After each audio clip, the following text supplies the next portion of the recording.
자, 오늘 새로운 아침입니다. 날씨가 또 따뜻했다가 또 추웠다가 너무 반복이 되다 보니까 우리의 몸이 좀 견디지 못하는 것 같습니다. 건강 유의하시고요. 자, 오늘 그러나 주님이 주시는 말씀을 통해서 우리가 다시 새 힘을 얻으면 좋겠습니다. 마태복음 25장 31절에서 46절 말씀 주셨는데 우리 기도 제목 같이 한번 따라합니다. 마지막 날 나의 믿음이 사랑과 긍휼의 열매로 나타나게 하소서. 아멘. 사랑하는 성도 여러분, 우리를 죄에서 구원하신 예수님은 동시에 마지막 날 공의로 심판하시는 주님이십니다.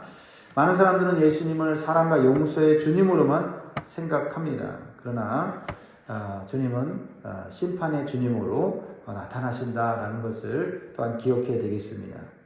성경은 분명히 말씀합니다. 예수님은 십자가에서 우리를 구원하신 어린 양이시며 동시에 마지막 날에 모든 인생을 심판하실 만왕의 왕이시다라는 것을 증거하고 있습니다. 기억하십시오. 구원은 우리의 행위로 얻는 것이 아니라 오직 믿음으로 받습니다. 그러나 참된 믿음은 결코 마음속에만 머물러 있지 않습니다. 고백으로만 남아있지 않습니다. 구원받은 믿음은 반드시 삶의 열매로 나타나고 그 열매는 특별히 사람을 대하는 태도로 나타난다라는 겁니다. 오늘 본문에서 그것을 아주 명확하게 가르쳐주고 계십니다. 오늘 본문은 마지막 심판때의 엄숙한 장면을 보여주고 있습니다. 31절을 보니까요. 인자가 자기 영광으로 모든 천사와 함께 올 때에 자기 영광의 보좌에 앉으리니. 여기서 인자는 예수님이죠. 그날에는 세상의 기준은 다 사라지고 오직 주님의 기준만이 온전히 드러나게 될 거다라는 것입니다. 그러니까 우리의 삶이 죽음으로 끝나지 않는다는 겁니다. 혼돈으로 끝나지 않는다는 겁니다. 그렇죠? 세상은 공의가 무너졌지 않습니까? 선과 악이 공존하면서 오히려 악이 판을 치는 세상이 아닙니까? 그렇게 끝나는 인생, 그렇게 끝나는 세상이라면 이 세상 살아갈 가치가 없는데 마지막 심판의 날이 있으므로 공의가 서고 선을 행한 자는 복을 받고 악을 행한 자는 심판을 받는다고 말씀하십니다. 그러므로 그날에는 우리가 얼마나 많이 가졌는지 얼마나 많이 높이 올라갔는지가 아니라 우리의 믿음이 우리가 믿는 바가 어떻게 삶으로 드러났는지를 판단하신다라는 겁니다. 특별히 예수님은 지극히 작은 자를 향한 태도를 통해서 우리의 신앙의 진실을 밝히시겠다 말씀하고 있어요.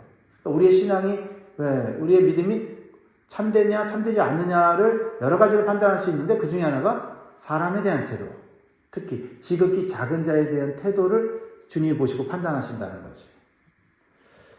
그러므로 오늘 이 말씀 앞에서 우리는 단순히 나는 믿습니다 라는 고백에서 멈추는 것이 아니라 내 믿음이 내 삶으로, 어떤 삶으로 나타나고 있는가. 우리 깊이 돌아볼 수 있기를 바랍니다. 자, 첫 번째 주신 교훈 마음에 새깁니다. 마지막 날에는 모든 인생이 주님 앞에 서게 된다라는 것입니다. 32절 13절 보세요. 모든 민족을 그 앞에 모으고 각각 구분하기를 목자가 양과 염소를 구분하는 것 같이 하여 양은 그 오른편에 염소는 왼편에 두리라. 모든 민족을 그 앞에 모으시는 분이 누구라고요? 주님이시다는 거죠. 주님이 이 세상에 모든 것을 결정하시는 주권자임을 보여주는 거죠. 특별히 이 말씀은 마지막 심판이 있다는 사실을 보여주고 있습니다. 그날에는 모든 인생이 예외 없이 주님 앞에 서게 됩니다. 믿는 자도 믿지 않는 자도 높은 자도 낮은 자도 감추어진 삶도 사랑 앞에서 포장된 신앙도 다 주님 앞에 드러난다는 거지요.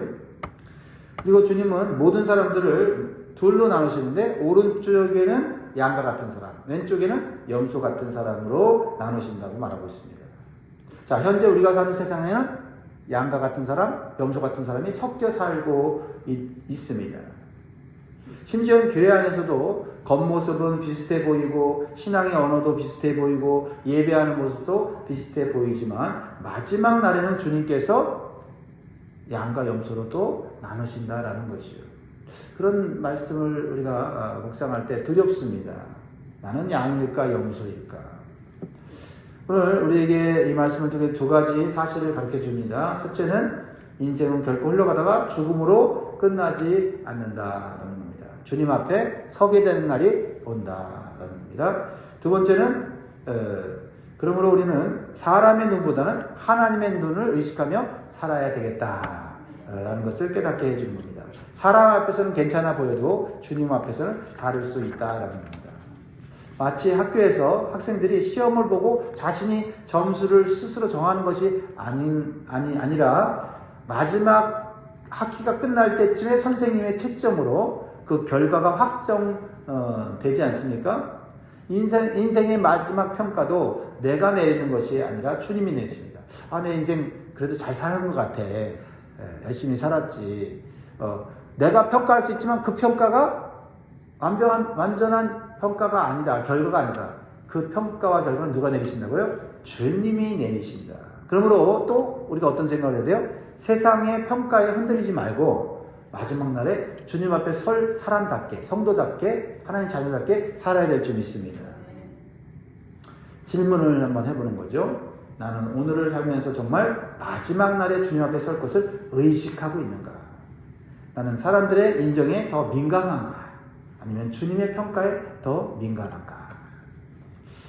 사랑하는 성도 여러분, 사람들이 나를 어떻게 보는지, 나에 대해서 뭐라고 하는지에 너무 매달리지 마시기 바랍니다. 결국 인생의 진짜 성적표는 주님이 매기십니다. 안 보는 곳에서도 우리 주님은 우리를 보고 계십니다. 억울해할 일도 또 속상해할 일도 주님 보고 계십니다. 오늘 하루 세상의 박수보다 나를 바라보시는 주님의 눈길을 더 의식하면서 주님 앞에 부끄럽지 않게 살아가기로 다짐해보면 좋겠습니다.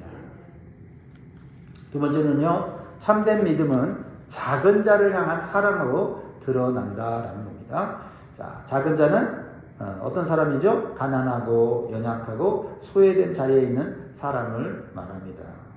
자, 34절 36절에서 예수님은 오른편에 있는 자들, 즉 구원받은 자들이죠. 의인들이라고 표현하고 있는데, 자, 오른편에 있는 자들에게 어떤 말씀을 하십니까? 34절 보면 그때의 임금이 오른편에 있는 자들에게 이르시되 내 아버지께 복을 받을 자들이요 나와 창세로부터 너희를 위하여 예비된 나라를 상속받으라. 이 말씀이 우리에게 들려지기를 간절히 소원합니다. 네, 복 받은 자들, 주님께 칭찬받고 예비된 하나님 나라를 상속받는 자들이 됐으면 좋겠습니다.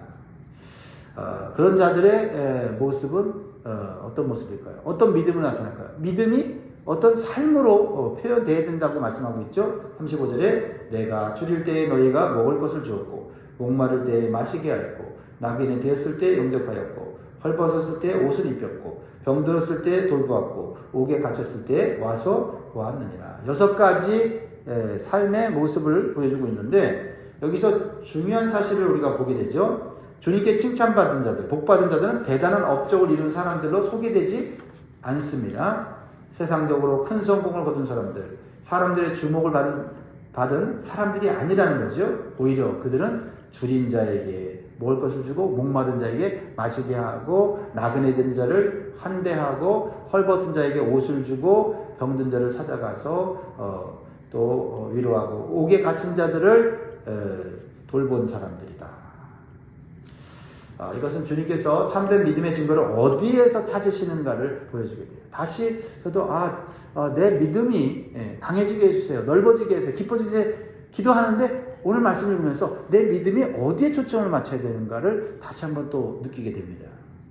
참된 믿음은 입술의 고백에만 머무르지 않습니다. 참된 믿음은 반드시 작은 자를 향한 사랑과 긍휼로 나타납니다. 믿음은 눈에 보이지 않지만 그 믿음의 열매는 보입니다. 그 열매가 바로 사랑이지요. 그래서 야고보서 2장 17절에 이와 같이 행함이 없는 믿음은 그 자체가 죽은 것이라 라고 말씀하셨습니다. 이것은 행위로 구원받는다는 뜻이 아니에요. 구원은 전적으로 은혜이며 선물입니다. 믿음으로 받습니다. 그러나 은혜로 구원받은 믿음은 반드시 변화가 일어난다. 살아있는 믿음은 살아있는 행동을 낳게 된다라는 말씀이죠. 그래서 우리가 믿음을 너무 추상적으로 생각하면 안 되고 예수님이 말씀하신 대로 우리의 믿음은 작은 자를 향한 사람을 대한 태도로 나타난다라는 것을 오늘 마음에 새기면 좋을 것 같아요. 누가 배고팠을 때 어떤 반응을 보였는가? 누가 외롭고 병들었을 때 나는 어떤 관심을 가졌는가? 누가 소외되었을 때 나는 그를 품었는가? 아니면 무관심하고 지나쳤는가? 이런 것이죠. 이런 것들이 어쩌면 우리 주님이 보시는 믿음의 열매다라는 것이죠. 자, 질문을 해보죠. 오늘 내 주변의 작은 자는 누구일까? 내가 믿음을 말하면서도 실제로 지금 무관심하게 지나치는 사람은 누구일까? 한번 생각해 보는 거죠. 사랑하는 성도 여러분, 우리 주변에 도움이 필요하고 외로운 분들이 사실은 변장하고 찾아오시는 예수님일지도 모른다는 생각으로 대할 수 있기를 바랍니다. 그래서 이번 주에 또 사순절에 거창한 선행의 계획을 세우기보다는 당장 내 곁에 있는 힘든 이웃에게 따뜻한 안부 한마디, 작은 간식 하나 건네는 것부터 시작해보면 좋을 것 같아요. 아마 설교 들으면서도 생각나는 사람이 있다면 그 사람에게 따뜻한 메시지, 그리고 작은 우리의 마음에 사랑을 표현하면 좋겠다고 생각이 듭니다. 자, 세 번째로 주는 경우는요, 참된 성도는 계산하지 않고 사랑합니다. 자, 오늘 이 소주 제목이 저한테 마음에 와닿았어요. 자, 37절부터 40절, 의인들, 구원받은 성도들, 천국을 상속받는 자들이 보여준 반응이에요. 그들은 예수님의 말씀에 깜짝 놀라면서 물어요. 이렇게 물어요. 37절, 이에 의인들이 대답하여 이르되 주여 우리가 어느 때에 주께서 줄이신 것을 보고 음식을 대접하였으며 목마르신 것을 보고 마시게 하였나이까? 우리는 그렇게 한 적이 없는데 우리가 언제 주님을 대접했습니까? 이런 말이에요.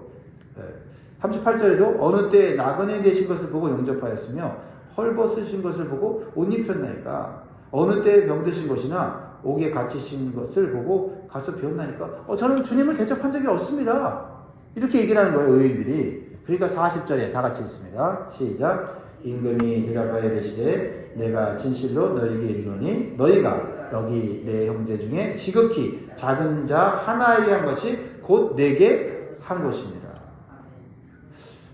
우리 주님께 한 적이, 주님께 뭐 이렇게 대접한 게 없는데, 근데 주님이 대접받았다고 말씀하시니까 의인들은 깜짝 놀랐다는 거죠.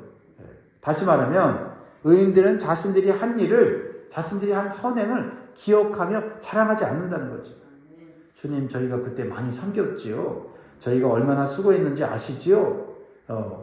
그런데 오히려 의인들, 구원받은 그 성도들은 오히려 우리가 어느 때 그렇게 했습니까? 이게 참된 믿음을 가진 사람의 특징이 뭐냐면 선을 행하고도 잊어버리는 거예요. 왜? 그게 몸에 배어 있어서 작은 선행들은 나도 모르게 나오는 삶이었다라는 겁니다.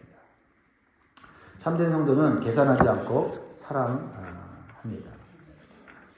그래서 이 사람을 도와주면 내게 무슨 유익이 있을까? 이 섬김이 내게 얼마나 나에게 돌아올까? 이 사람은 좀 힘 있고 부자니까 잘해주고, 저 사람은 힘 없고 돈 없으니까 잘해봐야 소용없지. 이런 계산으로 움직이지 않는다라는 겁니다. 왜 그렇습니까? 이미 큰 은혜를 받았다고 생각하기 때문입니다. 주님께 큰 사랑을 받은 사람은 사랑을 거래처럼, 비즈니스처럼 하지 않습니다. 내가 받은 은혜가 너무 크니 나도 흘려보내야지 하는 그 마음만이 남아 있는 것이죠. 꽃은 자기 향기를 계산하지 않습니다. 그냥 피어 있으면 향기가 저절로 나는 것이죠. 참된 사랑, 참된 성도의 사랑도 그와 같아야 합니다. 은혜 안에 거하면 사랑이 자연적으로 흘러나와야 할 줄 믿습니다. 우리가 완전하진 않지만 방향이 그래야 됩니다. 방향. 계산이 국률보다 앞서면 안 되고 자기 이익보다 주님의 마음, 이익보다 주님의 마음이 앞서야 할 줄 믿습니다. 예수님이 다시 한번 놀라운 말씀을 하시는데 지극히 작은 자 하나에게 한 것이 곧 내게 한 것이다. 작은 자에게 하신 것을 주님께 하신 거다라고 동의시하고 계시다라는 것입니다. 예수님 눈에 보이지 않는데 예수님을 어떻게 섬기지? 예수님께 어떻게 많은 걸 드리지? 예수님 말씀하십니다. 지극히 작은 자가 바로 나다. 이렇게 말씀하신다면 우리가 도울 수 있는 사람, 섬길 수 있는 사람, 내 마음에 긍휼을 흘려보낼 수 있는 사람이 바로 예수님이다. 이런 태도를 가지면 좋겠습니다. 그렇습니다. 오늘 나는 사람을 대할 때 어떻게 대할 것인가 생각하면서 주님의 마음으로 대할 수 있기를 주의 이름으로 축복합니다. 그리고 우리가 주님 앞에 섰을 때 우리도 이렇게 대답하면 좋겠어요. 너 이렇게 했지, 이렇게 은혜를 베풀었지, 긍휼을 베풀었지. 그랬을 때 주님 제가 정말 그랬나요? 생각이 안 나는데요. 이렇게 대답하면 좋겠다. 그런 마음이 듭니다.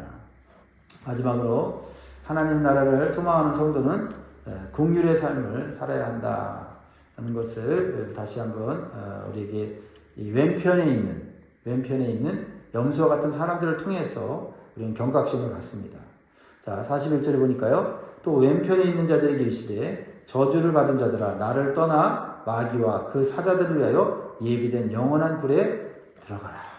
예수님이 너무나도 냉정하고 엄중한 판단을 하시죠. 심판을 하시죠. 그런데요, 그들이 특별히 잔인한 악행을 했다고 기록하지 않습니다. 그들의 문제는 뭐냐면 사랑해야 할 때 사랑하지 않았다는 거예요. 도울 수 있었는데 외면했고 돌볼 수 있었는데 지나쳤고 작은 자를 대하는 자리에서 주님의 마음을 품지 않았다라는 겁니다. 무엇을 밝혀줘요? 무관심도 죄라는 것을 깨닫게 해주는 거죠. 자, 이 왼편에 있는 자들도 의인들처럼 주여라고 불러요. 그러니까 겉으로는 주님을 안다고 생각한 겁니다. 그러나 그들의 삶은 주님을 알지 못했음을 드러냅니다. 주님이 원하시는 삶을 살지 못했다는 것을 드러내죠. 그들은 이렇게 얘기하는 거예요. 주님인 줄 알았더라면 우리가 당연히 먹을 것을 드리고 마실 물을 드리고 그리고 나그네처럼 대접하고 그리고 병든 자를 돌보고 옥중에 있는 사람들을 살폈을 텐데요. 주님이었다면 그랬을 겁니다. 이렇게 얘기하는 거거든요. 그러니까 이들의 마음 상태가 뭔가? 그러니까 주님께 책망받고 심판받는 자의 마음 상태는 뭐냐면 그들이 드러낸 선행과 사랑은 대상에 따라서 계산되는 사랑이었다는 거죠. 주님이었으면 했을 텐데 주님이 아니었기 때문에 내가 그냥 지나친 거고 그런 사람 무관심한 겁니다. 이렇게 얘기한 것밖에 안 된다는 거죠. 여기서 굉장히 제 마음 가운데 찔림이 있었습니다. 45절에 이렇게 왼편에 있는 염소 같은 사람에게 말씀하시죠. 45절 다 같이 읽습니다. 시작. 이에 임금이 대답하여 이르시되 내가 진실로 너에게 이르노니 이 지극히 작은 자에게 하지 아니한 것이 곧 내게 하지 아니한 것이니라 하시니 의인들에게는 지극히 작은 자에게 한 것이 내게 한 거다. 그리고 이 왼편에 있는 염소 같은 사람들에게는 지극히 작은 자에게 하지 않은 것이 내게 하지 않은 것이다. 이렇게 말씀하십니다. 그러면서 46절에서 심판의 결과를 말씀하시죠. 그들은 영벌에 의인들은 영생에 들어가리라 하십니다. 여러분 영생에 들어가는 의인의 삶을 사시기를 주의 이름으로 축복합니다. 말씀을 맺겠습니다. 하나님 나라를 소망하는 성도는 단지 천국 가는 티켓만 붙들고 사는 사람이 아닙니다. 하나님 나라를 소망하는 성도는 그 나라의 성품을 지금 이 땅에서 살아내는 사람인 줄 믿습니다. 가정에서 지친 가족을 향해 더 따뜻하게 해야 합니다. 교회에서 연약한 성도를 더 품어야 합니다. 세상에서 소외된 이웃에게 더 관심을 가져야 합니다. 이것이 거창한 영웅적 행동이 아닐지라도 이것은 주님이 기억하실 삶인 것을 여러분 마음에 새기시기를 주의 이름으로 축복합니다. 자, 오늘도 주님께서 우리에게 사람을 보는 눈을 열어주시고 무관심한 마음을 회개하게 하시고 참된 믿음의 열매로 사랑과 긍휼을 살아내는 복된 성도가 되기를 주의 이름으로 축원드립니다. 기도하겠습니다.